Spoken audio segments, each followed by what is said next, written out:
Hi, I'm Ian Queso, publisher of the St. Louis Post-Dispatch, and this is Winning-stl, a video series about how St. Louis can best compete and win in the battle for talent, jobs, growth, and equity. Winning-stl is sponsored by the Hartford Small Business Insurance, and we're at the train shed at St. Louis's Union Station, in the midst of the aquarium, the wheel, and more. Today I'm speaking with Arrey Obenson, President and CEO for the International Institute of St. Louis. So Arrey, you have a story. Maybe you can share your story with us. Absolutely.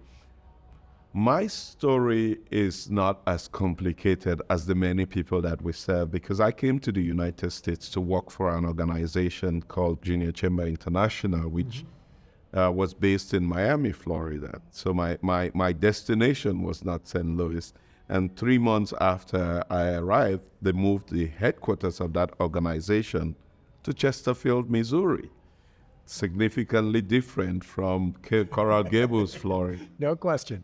But what I always recount to people, and everybody who knows me will know this story, is that on my first day of arrival, it was snowing in St. Louis. I had picked up a rental car, and I had no idea what to do when it snows.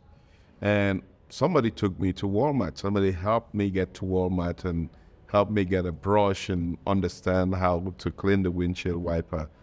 You know, it's been 22 years, I think, every day of that individual, and I don't know who it was. Right. Thank you to that person. Yes. Yeah. I would say thank you to whoever that was. But even more importantly, when you come here as a refugee or as an immigrant, you don't have a rental history. You don't have a credit history, and they can do a background check on you because you're not yet into the databases.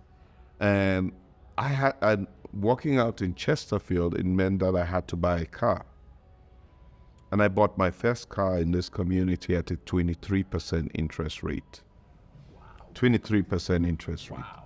So that's me. I came here and I had a job. Can you imagine what people who came here without a job have to go through, and why it is necessary for us to have a really good public transportation system? Because you can't buy a car without a credit rating. You can't rent because you don't have credit history and you don't have rental history. Things that are needed for you to rent. And so in my case, I had a good Samaritan that looked at my situation after paying 23% for over a year, and was able to help me get financing at 6% interest rate.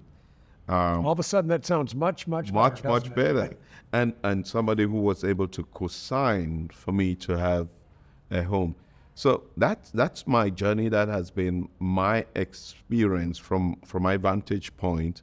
But it really helps me walk in the shoes of those who come here as refugees, and how we are able to provide the kind of support that will make integration easy for them. And we at the International Institute, we are thinking creatively. We're thinking outside the box. We're doing things in St. Louis that the rest of America is not doing.